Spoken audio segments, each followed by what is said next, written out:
Bonsoir, nous sommes le vendredi 3 octobre, il est 1h moins le quart du matin. Et je voudrais reparler sur ce thème majeur de la psychologie du leader. De la psychologie du leader,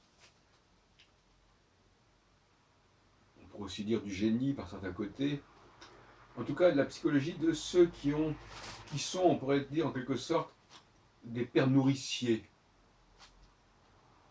Le père nourricier, je dirais ici, c'est celui qui est capable de nourrir toute une société sous tous ses angles.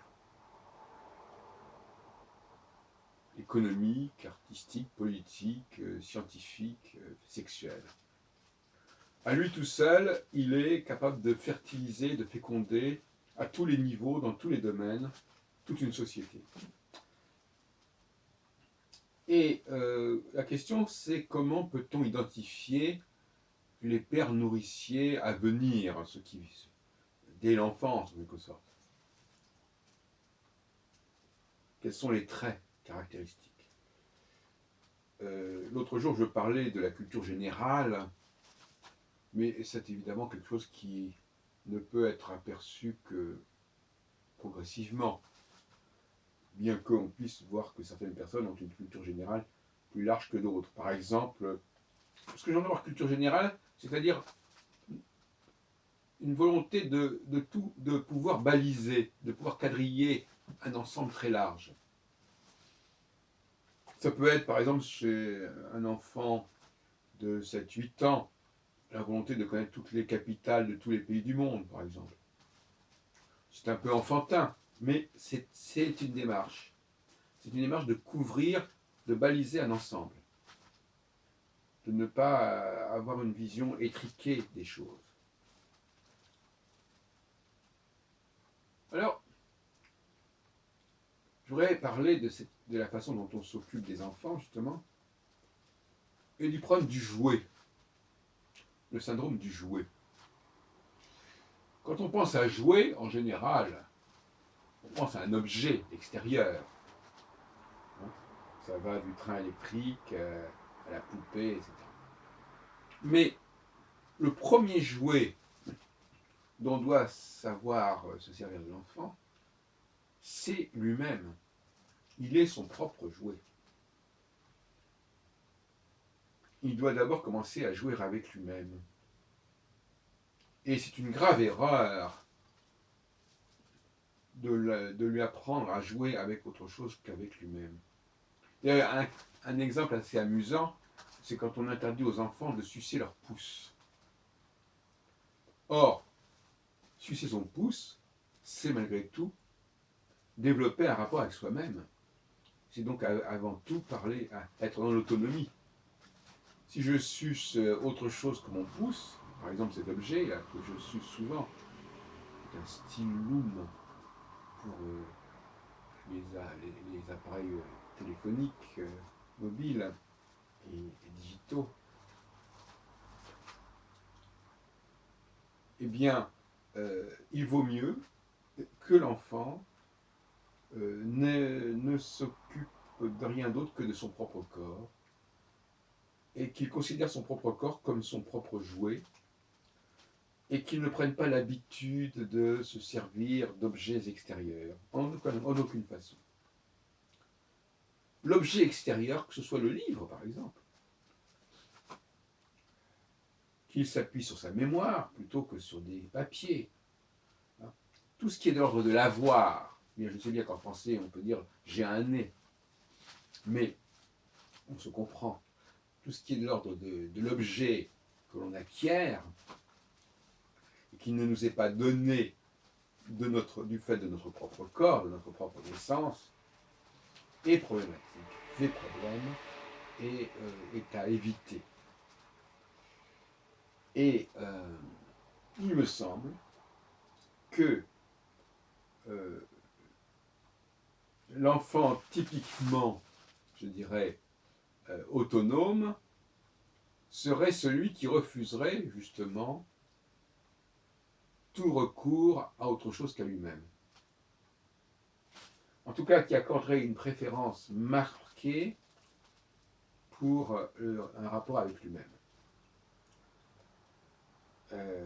Qui pourrait d'ailleurs aller jusqu'à jouer avec ses propres mains, bien entendu, jouer avec ses propres pieds, se parler à lui-même, à la limite, une espèce de circuit fermé. Certains diront, ah oui, mais c'est très dangereux tout ça. Voilà un enfant qui s'isole. Mais non, il ne s'isole pas, car il est autonome. C'est-à-dire qu'il est sa propre loi, et il acquiert une certaine universalité. Il est un petit monde, il est un microcosme. Il n'est pas dans le macrocosme, il est dans le microcosme. Parce que le macrocosme, c'est une illusion. Le microcosme, c'est l'extériorité. L'extériorité, c'est l'aliénation, comme son nom l'indique. Donc, cette relation harmonieuse avec soi-même, la danse elle-même aussi est une forme de rapport avec soi-même. Apprendre à danser avec soi-même par des gestes, un peu comme font les danses indiennes ou hindoues, c'est très intéressant. Apprendre à marcher aussi, à courir sans patinette, sans trottinette, encore une fois. Éviter systématiquement toute utilisation d'un objet extérieur. Tous ces enfants qui actuellement se promènent dans Paris en patinette, en trottinette, comme on voudrait les appeler, c'est très malsain. Parce que justement, ils n'établissent pas une relation de confiance avec eux-mêmes. Alors que la natation, par exemple, est un excellent moyen de développer son autonomie. On ne dépend que de soi-même quand on nage. Je dis ça d'autant plus que je nage très mal, il n'y a pas de problème. Mais c'est admirable de pouvoir nager. C'est admirable de pouvoir courir. L'athlétisme est quelque chose d'admirable. Bon, le football, il y a quand même le tennis, il y a des objets, il y a les raquettes, il y a le ballon, il y a la balle. Même quand il n'y a qu'une balle, on pourrait dire qu'à la limite. Mais même le maniement d'un ballon est problématique, évidemment. Évidemment problématique. D'un frisbee. L'enfant doit être capable de trouver en lui-même toutes les ressources dont il a besoin. Par exemple, je me souviens très bien quand j'étais petit, quand j'avais un petit bobo ou une petite blessure, on m'avait appris à mettre de ma propre salive, à porter mes mains, à mouiller la partie de mon corps qui était atteinte, et non pas à utiliser un produit extérieur. Il y a un apprentissage de l'autonomie qui est absolument essentiel et qui passe d'abord par le refus de toute forme d'intervention extérieure. Bien entendu des personnes, mais surtout des objets, des outils. Ça me paraît une très bonne indication. Je ne sais pas ce que en disait Rousseau sur ce sujet. Je pense qu'il va être à peu près dans ce sens-là, mais je ne pourrais pas mettre ma main au feu. La seule chose que je pense qu'il faut quand même accepter, c'est la percussion. La percussion. C'est les applaudissements. Les applaudissements, c'est une percussion tout à fait normale. J'utilise que mon propre corps. Et on peut faire des bruits sur son propre corps. Mais même si on fait des bruits sur le sol, avec ses pieds, ou sur une table avec ses mains, je pense que c'est encore tolérable. Là, on est déjà dans un créneau un petit peu plus. Et par exemple, un cas exemplaire, c'est le sifflement. Évidemment. Le sifflement. Je les oublié, le sifflement. Le sifflement qui est infiniment préférable au sifflet. Vous savez, le petit objet qui permet de siffler à la flûte, au hautbois. Il y a toute forme de production sonore passant par un instrument. voyez-vous, donc là, je suis en train d'esquisser toute une éthique de l'éducation de l'enfant des toutes premières années.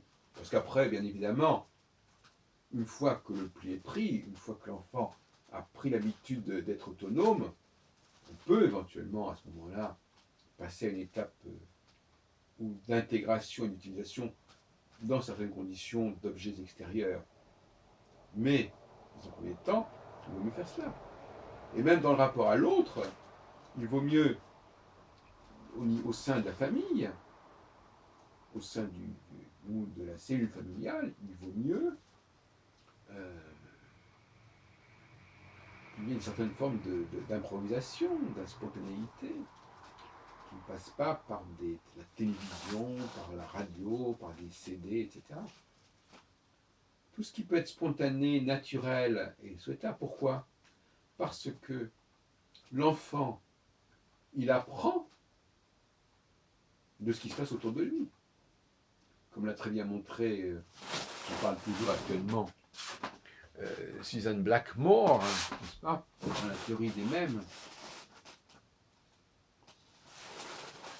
L'enfant qui voit des personnes autour de lui, autonomes, ça l'encourage à développer sa propre autonomie. Donc, la fréquentation d'autres personnes qui font des choses, même si ça crée par rapport à ces personnes une certaine dépendance, c'est un modèle mimétique extrêmement positif.